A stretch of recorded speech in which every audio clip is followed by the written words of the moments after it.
Est-ce qu'on peut se lever ensemble?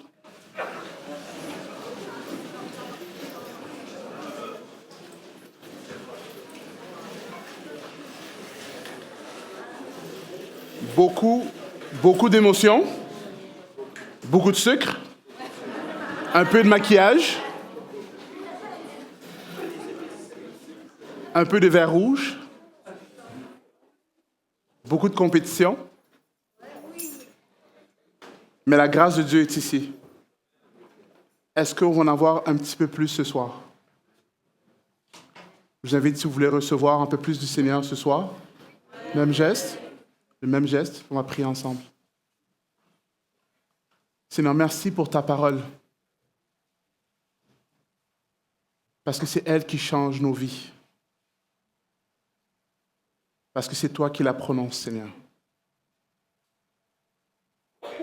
Seigneur, nous avons désespérément besoin de toi. Viens nous transformer. Viens nous changer. Tu nous aimes trop pour nous laisser comme nous sommes. Viens nous transformer à ton image et que nos vies te glorifient. En ton nom, Seigneur Jésus. Amen. Merci, vous pouvez vous asseoir.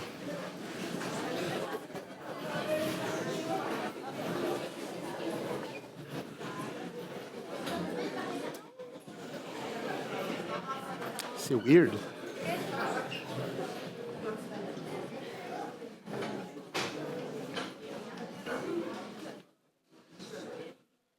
Une prochaine fois, il faudra qu'il y ait une grosse salle pour faire juste un rond. En tout cas, bon. Je lance des idées de même.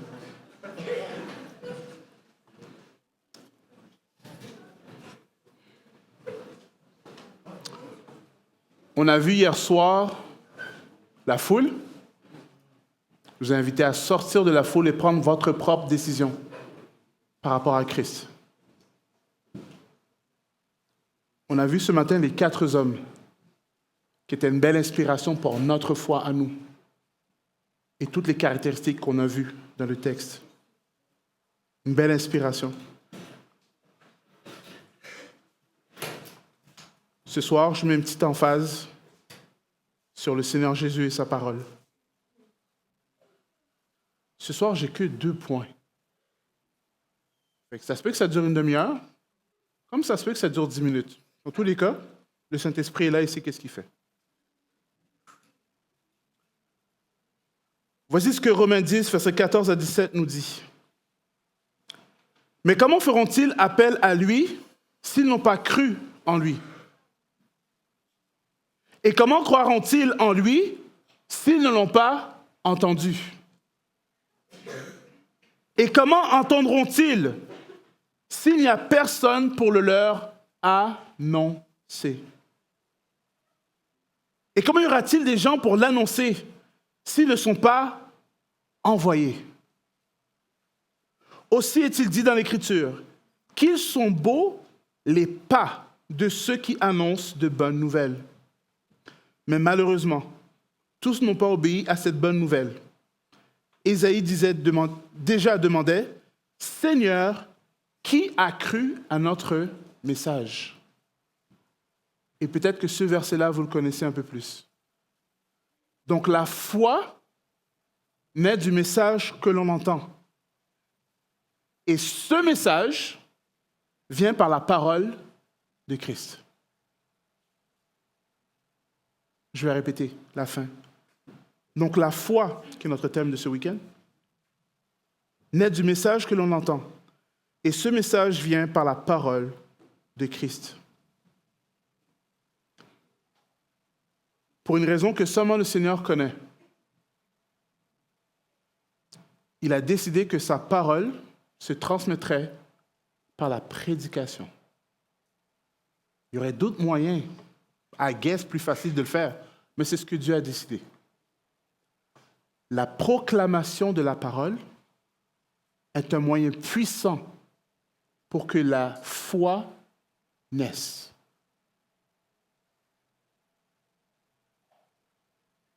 Plus nous parlons de Christ, et plus il y a des chances que la foi naisse dans les cœurs. C'est pour ça que je parle 4 fois pendant le week-end. Parce qu'il y a une vision dans ce camp que la proclamation de la parole a sa place et que c'est elle qui change les vies. Pas parce qu'un prédicateur parle, mais parce qu'il parle de la parole de Christ.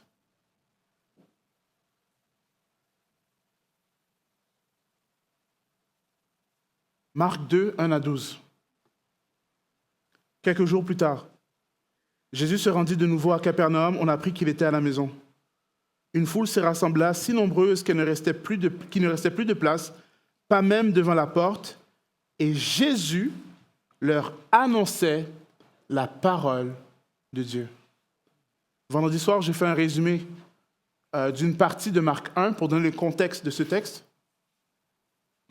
Et à chaque étape, Jésus est dans la synagogue et il prêche. Et j'ai même dit que l'enseignement était fire. Merci. Au point où les gens ne comprenaient pas à quel point cet enseignement-là pouvait être avec une telle autorité. Il n'y a personne qui prêchait comme Jésus. Oui, il y a eu la personne qui était possédée, qui est arrivée, Jésus a chassé le démon, mais qu'est-ce que Jésus faisait à ce moment-là? Il prêchait l'Évangile.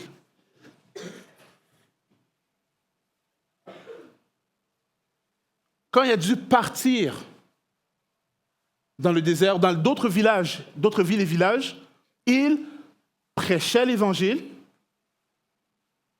et aussi chassait les démons, guérissait les malades. Lorsqu'il était dans le désert à cause du lépreux qui n'a pas voulu rien dire,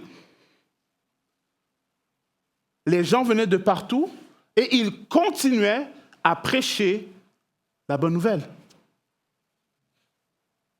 Quand ils ont finalement revenu du désert, ils sont retournés à Capernaum, dans notre texte, alors que la maison est jam-packed. Qu'est-ce que Jésus fait? Il annonce encore la bonne nouvelle. Et c'est un refrain qu'on va retrouver dans les 4 évangiles. Jésus annonce, Jésus prêche, Jésus proclame la bonne nouvelle. Pourtant, on a parlé de la foule qui n'avait pas la foi. On a parlé des pharisiens qui ne voulaient rien savoir. Mais ils continuent à prêcher la bonne nouvelle.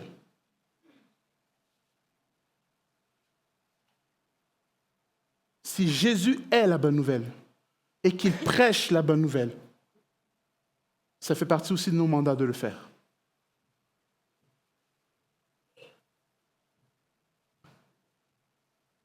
Et c'est weird parce que nous, on ne sait pas. Mais Jésus sait qui va recevoir ou pas cette bonne nouvelle. Vous êtes là avec moi? Dans son omniscience, là, je ne rentrerai pas dans toute la notion d'élection, je ne rentre pas là-dedans. Je ne rentre pas dans la doctrine, c'est correct. Mais il sait déjà qui va avoir cette foi, par la grâce de Dieu. Mais il prêche quand même.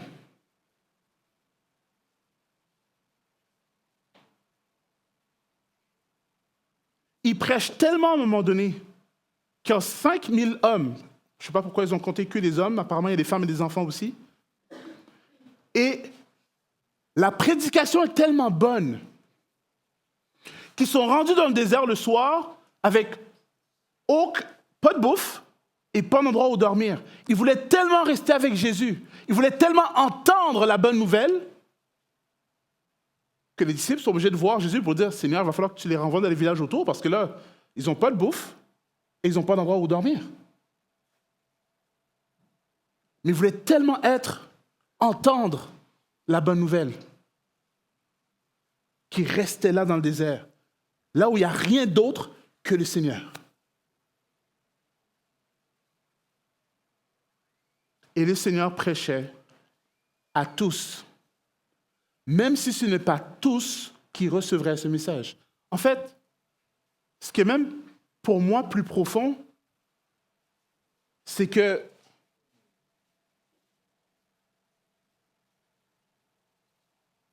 même si les ennemis de Jésus sont dans la pièce, Et là, je parle pas juste de ceux qui sont indifférents à la parole, mais je parle par exemple des spécialistes de la loi qui sont contre lui.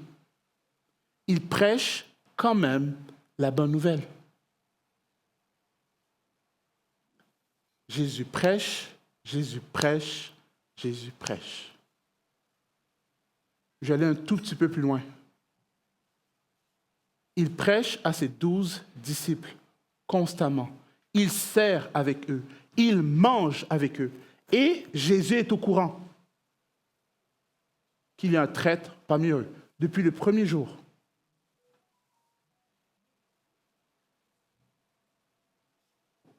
Mais Jésus prêche quand même. Le traître est présent. Celui qui va l'envoyer à la croix, là. Qui va le vendre aux Romains. Aux Juifs d'abord et ensuite aux Romains. Mais Jésus prêche quand même.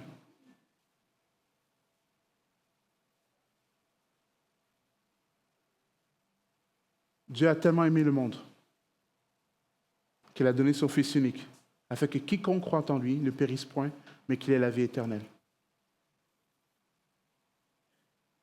Le message de l'Évangile est un message d'amour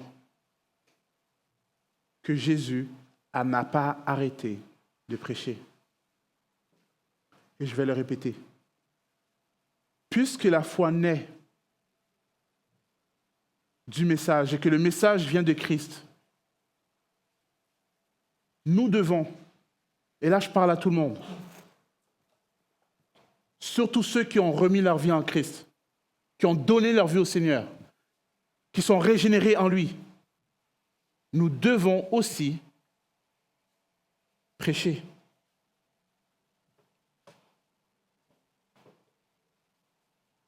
Parce que contrairement à Dieu, nous ne savons pas qui va recevoir. Mais nous prêchons dans l'espérance que quelqu'un va recevoir. Vous êtes toujours là avec moi? Il annonce dans Marc 1, il annonce dans Marc 2, il va annoncer pendant tout le livre de Marc, tout le livre de Matthieu, tout le livre de Jean, tout le livre de Luc. Il prêche, il prêche, il prêche. Ne sous-estimez pas la puissance de la proclamation de la parole. Je sais qu'il y a des gens ici, par la foi, qui sont appelés à prêcher la parole de Dieu. Que ce soit de façon officielle, que ce soit au travail, que ce soit à l'école. Et tu te dis, je ne sais pas s'ils vont recevoir. Ça, ce n'est pas ton problème. C'est Dieu qui touche les cœurs. C'est Dieu qui convainc.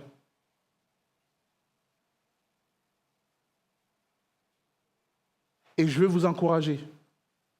Peut-être qu'il y a des gens qui savent déjà qu'ils ont le don. Sache que ce don est un outil entre les mains de Dieu pour changer des vies. Je peux vous faire une confidence? Je peux? Je ne sais pas si vous ne le savez pas parce que vous ne me connaissez pas. Mais moi, je suis un introverti. Ça veut dire que je me ressource quand je suis seul. Je n'ai pas besoin de vous pour aller bien. En fait, j'ai besoin que vous partiez pour que je sois bien.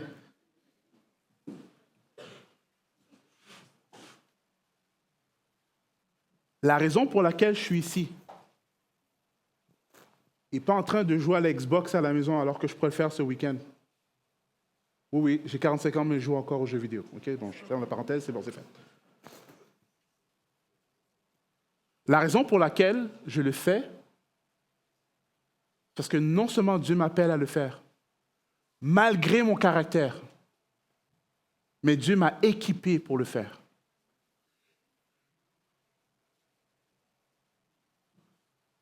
Et je veux être obéissant.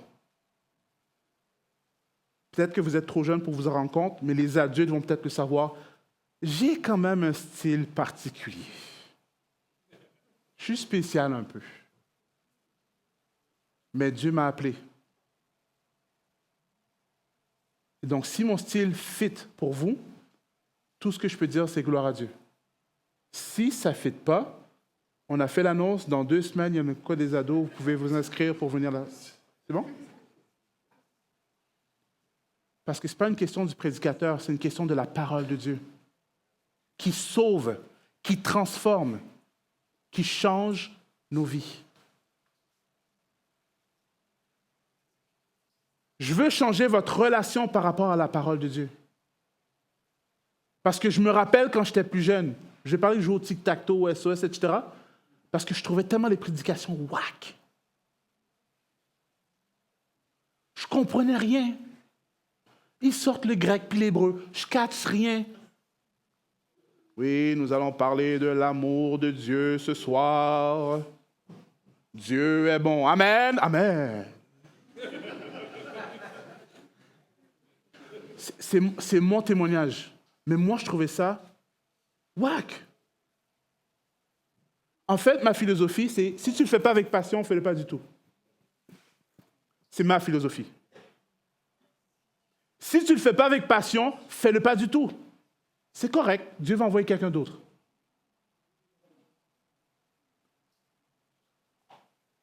Mais la puissance est non seulement dans le texte, mais dans la passion que celui qui l'emmène.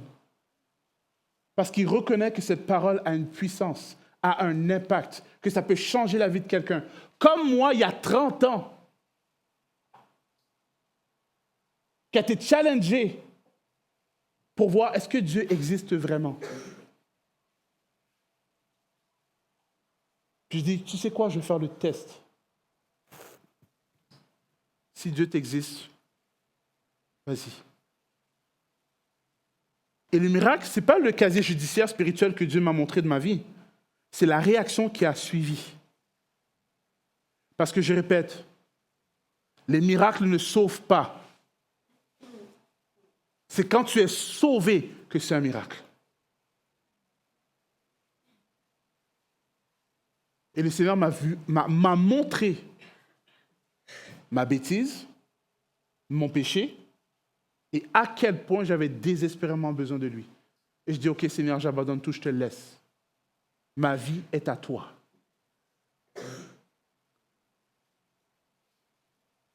Donc, dimanche prochain, quand vous êtes à l'église, vous allez entendre la prédication, ouvrez l'oreille parce qu'il y a quelque chose que Dieu a pour vous. La prochaine fois, vous êtes dans le groupe jeunesse, puis vos responsables prêchent, ouvrez les oreilles parce qu'il y a une parole pour vous. Et là où vous êtes, à l'école, au travail, ouvrez la bouche parce que il faut que vous compreniez que la parole de Christ, c'est la vie.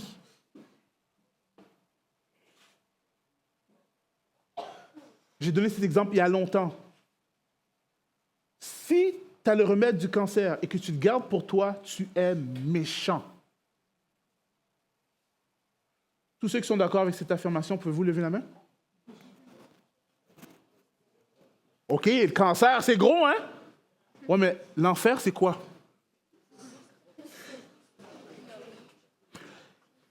L'éternité. Est-ce que, en fait, je ne pense pas que le cerveau peut comprendre le concept qu'il n'y ait pas de fin à quelque chose. L'éternité séparée de Dieu. Nous avons cette puissance, cette parole de vie disponible. Ah, mais tu sais, ça se peut qu'ils rient de moi. Pensez qu'ils vont rire en enfer? Non, mais est-ce qu'on peut parler pour de vrai, là? S'ils refusent, c'est leur affaire. Est-ce qu'on est d'accord? Ouais. Mais toi, ta job, c'est de proclamer la parole de Dieu. Partager l'évangile de Christ. Et Jésus, peu importe le crowd qui l'entourait, il prêche, il prêche, il prêche. Même si c'est les pharisiens, il prêche, il prêche, il prêche. Même s'il sait ce que Judas va faire dans 3 ans et demi, il prêche, il prêche, il prêche. Alors si toi, tu ne sais pas qui va être touché, ce serait plus, à plus forte raison, nous, on devrait prêcher la parole de Dieu.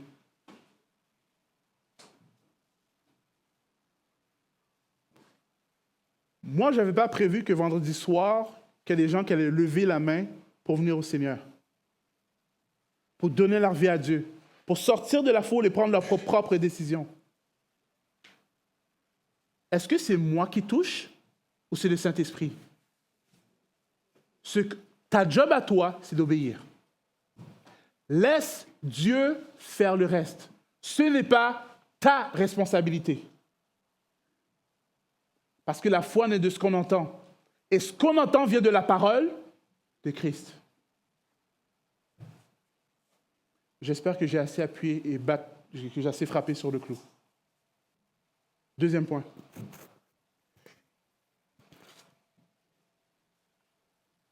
Toute l'interaction avec les spécialistes de la loi.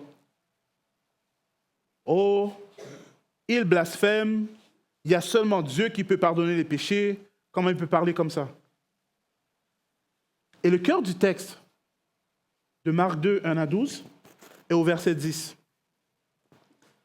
Je dis que c'est le cœur du texte parce que le contexte de Marc, c'est que Jésus se révèle au fur et à mesure au travers ses actions, son œuvre. Et à cause du manque ou de la rébellion à la foi, on va dire, des spécialistes de la loi, Jésus réagit à la manière qu'ils réfléchissent. Et Jésus corrige leur théologie. Et il le fait par sa parole. Eh bien, vous saurez que le Fils de l'homme a sur la terre le pouvoir de pardonner les péchés. Est-ce que nous, on peut être corrigés par la parole de Dieu? Non, non, non, non, non. Ma théologie est la meilleure. Je sais tout sur Christ. Et Christ se présente pour dire, by the way, non, non, non, non, non. Non, Seigneur, je sais tout sur toi. J'ai lu tous les bons livres. Je les ai choisis. Et je sais tout sur toi, Seigneur. Non, non, mais est-ce que je pourrais dire... Non, non, Seigneur. Zoup, zoup, zoup. Ce sont des spécialistes de la loi. Et Christ vient corriger leur théologie. T'es qui, toi? T'es qui, toi? Est-ce que la parole de Dieu a un impact sur toi? Ou tu sais déjà tout? Tu ne peux pas être corrigé. Tu ne peux pas être réaligné. Je vous donne un petit témoignage. Je dis que je suis venu au Seigneur à 15 ans, mais j'ai grandi dans une église baptiste, mais avec plein d'Haïtiens. Okay? Il y avait 2 ou 3 Blancs, 2 ou 3 Africains. Mais tout le reste, c'est des Haïtiens. Puis je suis né à Montréal, là. OK? Je suis né à Montréal. Je vais répéter, je suis né au Québec. C'est très important pour l'histoire. Je grandis, je donne ma vie au Seigneur à 15 ans. Je continue à grandir et j'arrive au cégep. Je vous ai parlé que j'ai fait partie des GBUC. J'ai pris en créole, ce serait un saisissement. Je ne sais pas comment vous dire ça en français. C'est un choc. Quand j'ai rencontré les chrétiens qui venaient au GBUC ou du collège antique, je dis, mais c'est qui ces blancs-là? J'ai tellement grandi dans mon milieu que mon milieu, c'était le monde. Mais le Seigneur a dû venir intervenir pour te dire, by the way, je touche tout le monde sur la planète, moi. Pas tout le monde sur la planète, tout le monde au Québec. Et là, je suis avec ces gens-là. Et je suis comme, OK. Fait que je vois un Blanc qui est au Seigneur, un Latino qui est au Seigneur, un Asiatique qui est au Seigneur. Je comprends rien. Et j'ai donné ma vie à Christ, là. Quand tu penses que tu sais tout sur Dieu, malheureusement, c'est là que tu ne sais rien.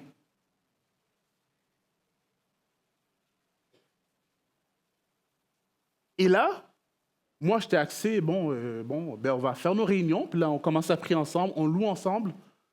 Puis là, on demande à un frère, excuse-moi mon frère, déjà, ils ne sont pas habitués avec la terminologie d'appeler les autres frères, parce qu'on n'a pas la même mère, on n'a pas le même père, c'est de quoi tu parles? Peux-tu prier pour nous, s'il te plaît, pour la fin de la réunion? Puis on attend. Puis on attend. Puis là, à un moment donné, j'ouvre les yeux, puis je regarde les autres, puis je suis comme, qu'est-ce qui se passe? Le gars est en train de prier dans son cœur. Parce qu'à son église, il ne prie pas à haute voix. Là, je suis comme, what? Mais je suis allé aussi dans d'autres églises où ils prient tous en même temps. Là, je suis comme, oh. Moi, dans ma tête, cacophonie. Où est l'ordre là-dedans? Il n'y a pas d'ordre là-dedans. La réalité, c'est que le Seigneur touche qui il veut, comme il veut, et ils peuvent pratiquer leur foi comme il le veut. Parce que je suis allé ailleurs dans le monde. Et j'ai vu comment eux, ils pratiquaient leur foi. Et j'ai dit, tu sais quoi, Seigneur? Je ne sais pas, pour de vrai. Parce que ces gens-là ont compris le message de l'Évangile, mais ils ne pratiquent pas leur foi comme moi je pratique ma foi. Est-ce que la parole de Christ peut changer ta perspective des choses? Dans notre arrogance, on dit « mon monde, c'est le monde ». Non. Le monde appartient à Christ. C'est toi qui le découvres au fur et à mesure que le temps passe.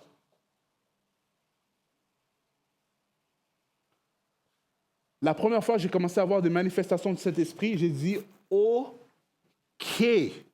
où suis-je? Où vais-je? À quelle étagère? Je suis où? » Christ ne parle pas à tous de la même manière. Mais c'est le même Seigneur et la même foi. Quel est ton niveau d'arrogance par rapport à ta théologie? Et je ne dis pas qu'il ne faut pas étudier. Il faut étudier.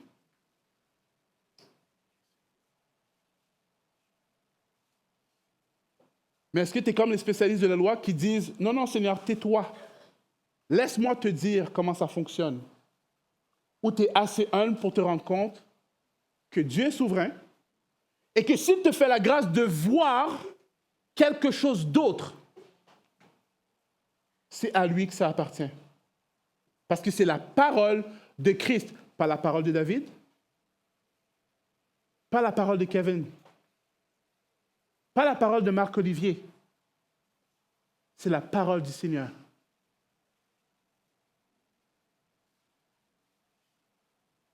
Paul l'a vécu, ou plutôt Pierre l'a vécu. Pierre est sur le toit de sa maison, en train de prier, homme spirituel, merci Seigneur. Il a une vision. Ça arrive 3 fois, je pense. Il y a une grande toile qui descend avec des animaux. Les animaux que les Juifs considèrent comme impurs, qu'ils ne mangent jamais. Et il entend une voix du Seigneur qui lui dit « Tue et mange ».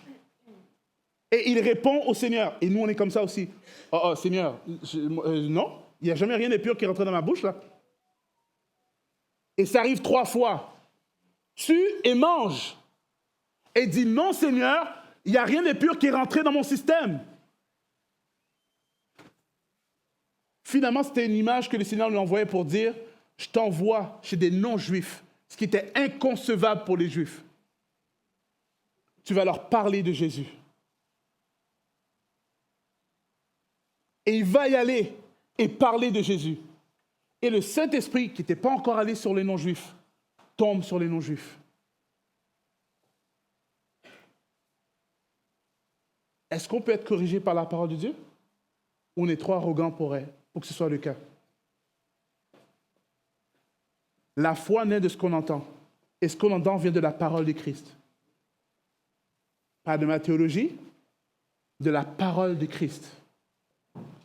Et j'étais maintes et maintes fois choqué dans ma foi de voir des choses que je n'avais jamais vues. Bon, il y a des choses qui ne font absolument aucun sens que je rejette. C'est clair. J'ai vu des gens faire le chien, la vache, toutes sortes de choses. J'ai dit non, ça je ne sais pas c'est quoi, mais ce n'est pas Jésus. Et c'est vrai.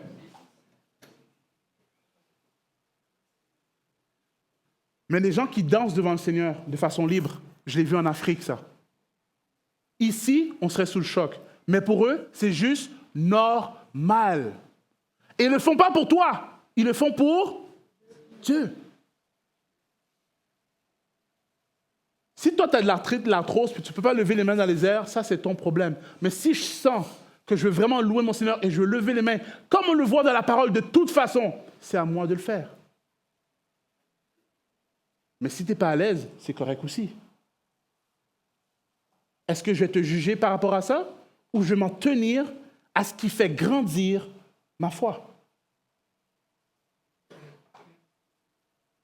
1. La proclamation de la parole est nécessaire, importante, vivifiante, et le garder pour toi, c'est d'être méchant. Deuxièmement, la parole de Christ vient corriger les pensées déformées qu'on a du Seigneur. As-tu cette possibilité, cet espace dans ton esprit pour dire, oui Seigneur, je me fie à toi. Et pas juste à ce que je vois, à ce que je comprends, mais je sais Seigneur que le monde est beaucoup plus grand que ce que moi, je vois.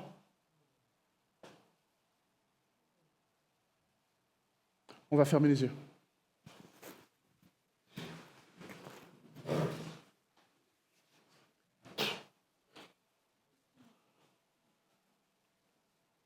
Deux catégories de gens pour qui je vais prier ce soir. La première catégorie, c'est pour tous ceux qui sont gênés de parler du Seigneur, parler de sa parole, et qui, c'est arrivé dans leur vie, où ils étaient avec des amis, avec des gens, puis le Saint-Esprit parlait à leur cœur pour leur dire, tu sais quoi, ce serait le bon temps pour parler. Et tu fermes ta bouche. Et tu ne voudrais plus que ça arrive. Parce que tu réalises que la parole de Dieu est une parole de vie qui peut changer, transformer ceux qui t'écoutent. Pas pour t'entendre toi, mais pour entendre la parole de Dieu. Tous ceux qui voudraient aller plus loin et avoir cette force d'oser parler de la parole de Christ, je vais te demander de lever la main. Je vais prendre le temps de prier pour toi. Je vois vos mains. Merci pour votre authenticité. Merci pour votre authenticité. Gardez la main levée. Gardez la main levée. Encore une fois, ce n'est pas moi, c'est le Seigneur qui voit votre authenticité et votre main qui se lève.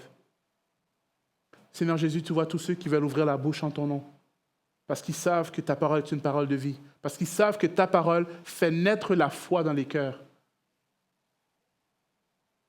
Seigneur, je prie que tu puisses leur donner la sagesse pour le timing, la sagesse pour les mots, la sagesse de bâtir la relation avec cette personne-là avant d'ouvrir la bouche, ou simplement être obéissant au moment où tu leur dis « parle de moi ». Seigneur, donne de ne pas être gêné, d'être fortifié par toi pour parler de toi. Qu'ils puissent ne pas prendre la responsabilité de la réponse, parce que la réponse t'appartient à toi, Seigneur. Mais qu'ils puissent simplement ouvrir la bouche en ton nom. Tu vois ceux qui sont gênés, ceux qui trouvent qu'ils n'ont pas les mots, ceux qui trouvent qu'ils ne savent pas exactement comment le dire. Viens et fortifie-les, afin que chacun d'entre nous puisse parler de toi avec zèle, avec puissance, avec sagesse, avec compassion, dans le nom de Jésus. Amen. Vous pouvez baisser les mains. Deuxième catégorie, fermez les yeux.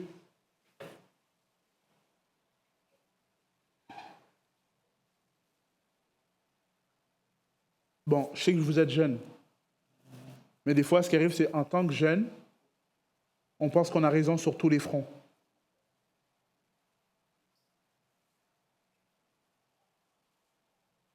Ceux qui voudraient laisser leurs pensées de côté pour faire plus de place à la parole de Dieu, en tant que guide,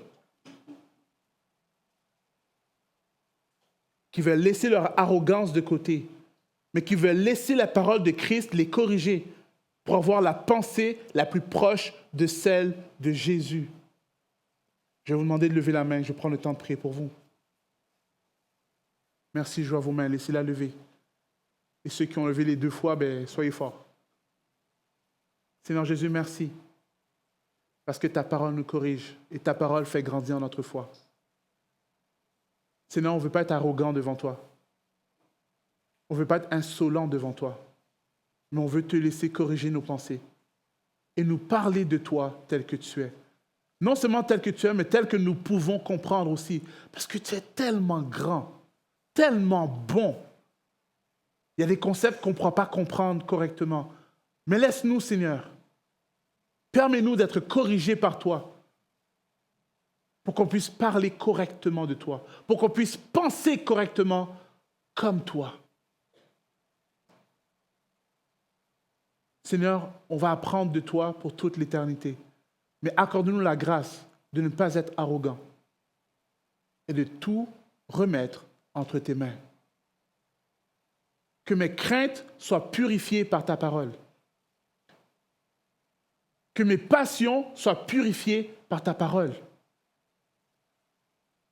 Que mes rêves soient purifiés par ta parole. Dans le nom de Jésus, je te prie et je te demande toutes ces choses. Amen. Que le Seigneur vous bénisse.